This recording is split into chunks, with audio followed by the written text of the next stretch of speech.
Hallo meine Lieben, wir sind zurück in der Lego-Stadt. Zum Glück, ich sag's euch. Und ich bin schon wieder am Bauen. Ich baue jetzt mal diese Figuren zusammen von dem Lego Harry Potter Set. Ihr wisst, diese Minifiguren, die es da jetzt gegeben hat, die relativ neu sind. Leider auch schon wieder nicht mehr ganz so neu. Aber ich bin wenigstens am Bauen, im Gegensatz zu Christoph, der am Boden sitzt und mit einem Messer hantiert. Deswegen habe ich mir eigentlich schon mehr Sorgen als sonst was gemacht, aber gut, ich schaue mir das jetzt mal mit euch an. Er meinte, er macht ein Tutorial. Ob er da der Richtige dafür ist? Naja gut, wir schauen uns einfach das mal an, was er vorhat. So, mein Lieber. Hallo Freunde und herzlich willkommen zu unserem neuen Handwerker-Video. Ihr wisst, ich bin ja fleißig am Bauen der U-Bahn. Wir bekommen so viele Vorschläge dafür. Das ist echt ein Projekt, was mir wahnsinnig Spaß macht. Jetzt können wir aber momentan nicht weiterbauen, weil, wie ihr vielleicht gesehen habt, Rita wird es dann vielleicht später noch zeigen, dort hinten die Bretter etwas zu dünn sind für eine Bodenplatte. Und normalerweise machen wir das ja nicht. Aber wir haben uns jetzt dafür entschieden, wir haben hellgraue 32×32er Bodenplatten gekauft. Oh no. Und die müssen wir auf etwa die Breite zusammenschneiden. Oh no. Und ich habe mir gedacht, weil das vielleicht mehr von euch interessieren könnte, wie wir das machen, mehr oder weniger professionell, zeige ich euch das heute mal. Also es geht im Prinzip ganz einfach, man muss nur ein bisschen aufpassen, dass man sich nicht die Finger abschneidet. Ich habe auch gerade sehr viel gegessen und würde eigentlich gerne ein Mittagsschläfchen machen. Bin also etwas müde und unkonzentriert, also die besten Voraussetzungen für unser Video. Und Kiddies bitte ja nicht nachmachen, unbedingt die Papas fragen. Ganz richtig, also macht das auf keinen Fall zu Hause nach. Nein. So wie ich das jetzt gemacht habe. Ihr wisst, es ist Christoph.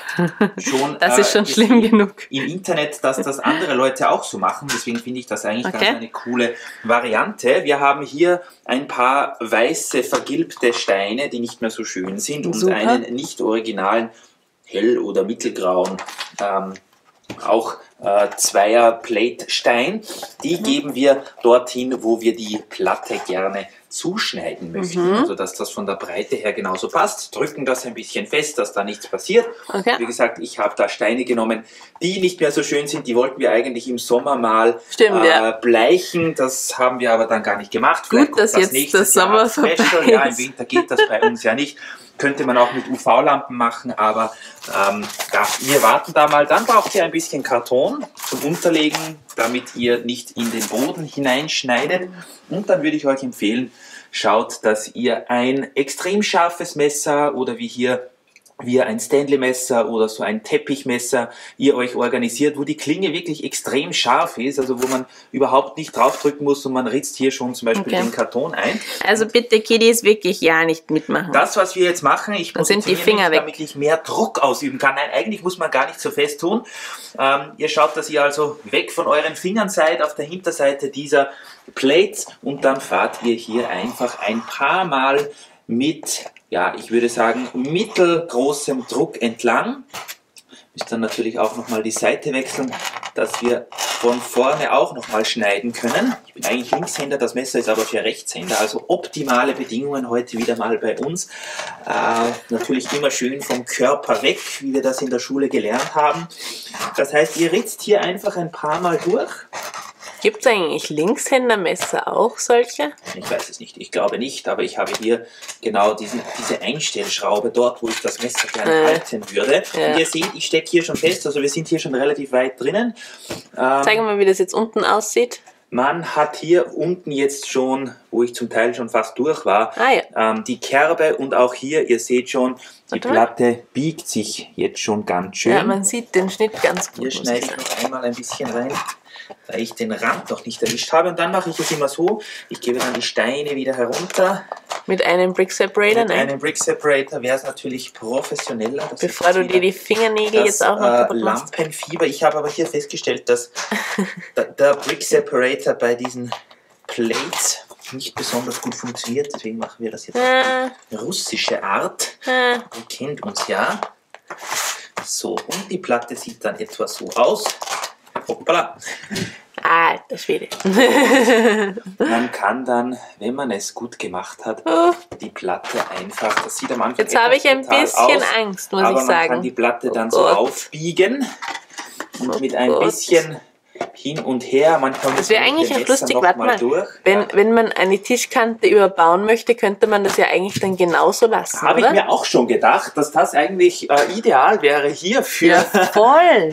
für die Tischkante. Das ist eine Idee, die mir auch heute erst gekommen ist, Warte mal. weil wir hier ja auch die Möglichkeit hätten, dass wir dann hier diese nicht besonders schönen USB-Platten Das wäre eigentlich genial. Ich glaube, das hält nämlich recht gut. ein bisschen verkleiden könnten. Ja, zum Beispiel, hier müssen wir das übrigens auch noch machen. Also wir müssen noch jede Menge dieser Bodenplatten hier zuschneiden, allein für die U-Bahn. Wenn das weit genug eingeritzt ist, kann man da mit etwas Druck einfach diese, hier geht es jetzt natürlich wieder nicht, diesen Teil der Bodenplatte runter drücken und man hat dann bis auf ein, zwei ganz kleine, hier seht ihr es, die kann man noch abfeilen oder abbrechen, aber wir haben hier einen sehr schönen Schnitt, den ja die meisten chinesischen Hersteller, bei denen wir die Platten kaufen, nicht besser hinbekommen. Die Platte ist so aus und beim geschnittenen Teil sieht sie so aus. Ich werde jetzt mal ein bisschen weiterschneiden und dann zeigen wir euch das Endergebnis. Ja, bevor du das Endergebnis zeigst, für welchen Teil machst du das jetzt nochmal? Für die U-Bahn. Für die U-Bahn, das ist doch ganz klar. Jetzt habe ich irgendwie geschlafen. Wahrscheinlich war ich so nervös, weil du mit einem Messer hantierst. Ja, kein Problem, ihr könnt euch darauf verlassen, ich tue mir nicht weh.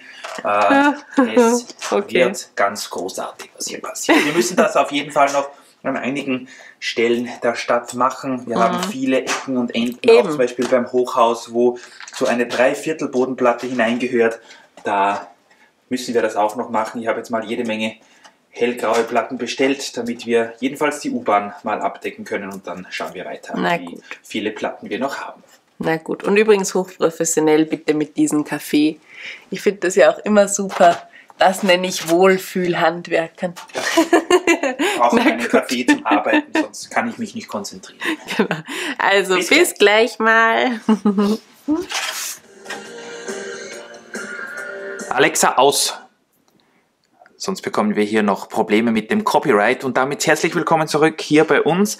Wir haben jetzt, oder besser gesagt ich, weil Rita ist dort hinten bei ihren Figuren, die letzten Stündchen damit verbracht, die Bodenplatten so zuzuschneiden, dass sie alle hier unten bei der U-Bahn hinpassen. Und vielleicht habt ihr es ja schon gesehen, ich glaube allerdings nicht, dass Rita da so genau hingefilmt hat. Die Schienen sind hier jetzt verlegt und damit nicht nur irgendwelche, sondern wir haben ein Paket von Trixbricks erhalten. Dazu kommt aber noch ein separates Video mit den Kurven des Radius, der sich genau auf dieser Platte ausgeht. Das ist die R32, wenn ich mich nicht täusche.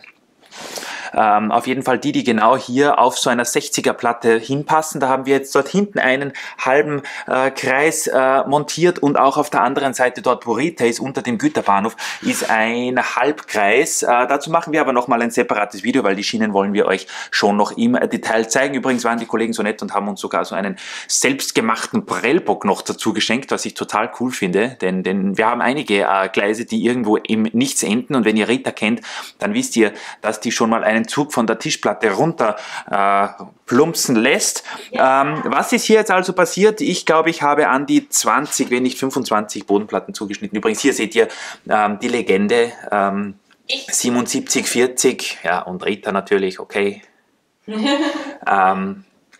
Die hier jetzt probehalber mal aufgestellt ist. Da vorne ist noch immer der andere Power Functions Power Functions Zug ist das, Infrarot.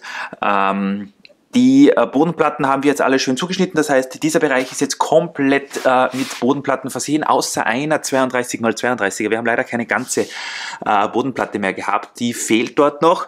Und das Coole ist das, wir haben hier, wenn ich euch das zeigen darf, dort wo jetzt übrigens hier hinten fehlt auch noch ein bisschen, da brauche ich noch ein wenig Material, habe ich aber leider nicht mehr. Die Stücke haben wir also jetzt so ausgeschnitten, dass wir das größere Stück von der Bodenplatte genau hier auf diese Latte, auf diese Terrassenlatte legen können. Das geht sich genau aus. Und der Teil, der da übrig bleibt, ich glaube, das sind nicht ganz 10 Studs, die passen fast. Bis auf einen kurze Zeit. Ich habe hier übrigens mal einen 9 Volt Motor reingetan. Das hier sind aber keine 9 Volt Schienen, das heißt, der kann hier nicht fahren. Aber das kommt bald, liebe Freunde, das kommt sicher bald. Das geht sich jetzt hier fast aus. Wir haben jetzt hier noch, ich glaube, 2 Noppen Breite, keine Belegung des Bodens, aber ich könnte ja noch eine Platte nehmen und damit so Streifen runterschneiden, dass wir auch hier noch alles voll belegt haben. Es geht jetzt hier auf jeden Fall. Jetzt wird uns gleich Rita wieder behindern, weil sie hier noch immer bei ihrem Schwimmbad ist. Ich weiß nicht, was sie im Winter so viel jetzt beim Schwimmbad braucht. Da soll sie lieber bei ihrem Winter dort weitermachen. Hier bis ganz nach vorne, das sieht jetzt also schon ganz cool aus.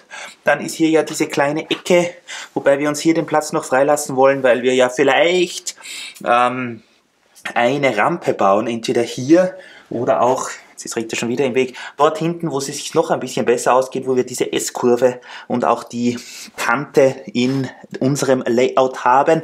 Und auch hier haben wir es jetzt geschafft, bis auf eine kleine Bahn dort hinten und auch dort vorne, wobei sich das auch relativ gut ausgeht. Das ist nämlich keine ganze Bodenplatte mehr, sondern nur mehr ungefähr, ich glaube, zwischen 3/4 und 4/5 einer Bodenplatte, und den Rest können wir dann auch noch dort hinten verlegen. Und auch hier seht ihr den zweiten Teil der Kurve von Trex Bricks. Wir haben jetzt nur ein paar zu wenige Geraden, das heißt, die Schiene geht jetzt rein zufällig nur bis dort hinten, wo genau Ritas Schwimmbad ist.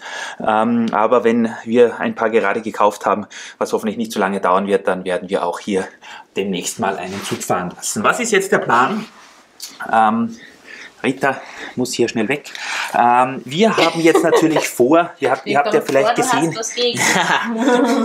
ja, wir müssen hier die U-Bahn filmen und du blockierst uns, das geht nicht. Ja. Übrigens sind alle meine Finger noch dran, hier ist der Beweis, 1 und 2. Nichts passiert, Gott sei Dank, Klopf auf Holz.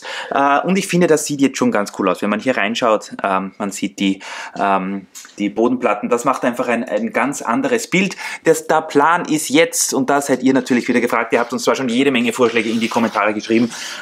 Wir möchten gerne hier jetzt mehr oder weniger einen unterirdischen Bahnhof bauen, in der Mitte wahrscheinlich einen Bahnsteig, dahinter vielleicht noch einen, hinter dem zweiten Gleis. Dahinter haben wir dann sogar noch ein bisschen Platz, da können wir vielleicht noch so eine Art Schattenbahnhof, Abstellgleis reinbauen für einen Ersatzzug. Und hier an der schmalen Stelle, übrigens auch hier bei der Weiche, wird geradeaus wahrscheinlich dann ein Tunneleingang kommen noch, wo dann so eine Linie angedeutet ist, die dann in diese Richtung fährt. Das wäre vorbereitet, wenn wir die U-Bahn mal erweitern sollten. Und hier am schmalen Stück habe ich mir das so gedacht, das heißt, hier fährt jetzt der Zug, ihr seht es, ich versuche mal mit der Kamera so nahe wie es geht hier reinzukommen. Hier fährt der Zug mit ein paar Noppen Abstand vom Rand, dass er hier nicht runterfällt. Und hinten haben wir, ich schätze mal so ungefähr 15 Noppen Platz. Da lassen wir natürlich auch 2, 3 Noppen frei und dann kommt hier so eine Art Podest, 2 Noppen Höhe vielleicht, so in der Art wie ein Bahnsteig, könnt ihr euch das vorstellen.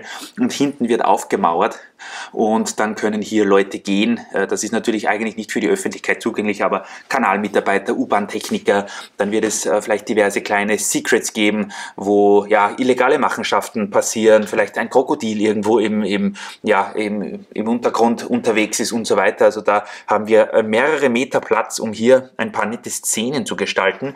Und ja, ich hoffe, dass wir da gut vorankommen, noch ein paar Bodenplatten in nächster Zeit auftreiben können, genauso wie gerade Schienen, und dann geht es hier wieder weiter mit der U-Bahn. Schreibt auf jeden Fall weiterhin so tolle Vorschläge in die Kommentare. Wir haben schon viel umgesetzt von dem, was ihr uns geschrieben habt, auch wenn das jetzt vielleicht auf den ersten Blick nicht so aussieht, aber wir haben das, die Konstruktion und das mit den Brettern zum Teil noch ein bisschen verändert. Das ist jetzt übrigens auch, weil das ein paar von euch geschrieben haben, diese große Doppelplatte hier, wo der mehr oder weniger Hauptbahnhof hinkommt, ist jetzt genau zentriert. Das hat vorher nicht gepasst. Der war ungefähr 1 Zentimeter schief.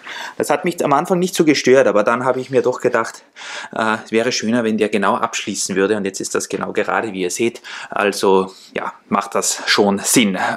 Viel Spaß auf jeden Fall euch auch beim Bauen und schreibt uns eure Vorschläge in die Kommentare und dann sehen wir uns demnächst sicher mal wieder bei einem neuen U-Bahn-Video aus Wild City. Bis bald! Ein Freibad-Video! Rita schreit irgendwas vom Freibad. Ich hoffe, ihr habt es nicht verstanden. Ist auch besser so. Tschüss! Tschüss.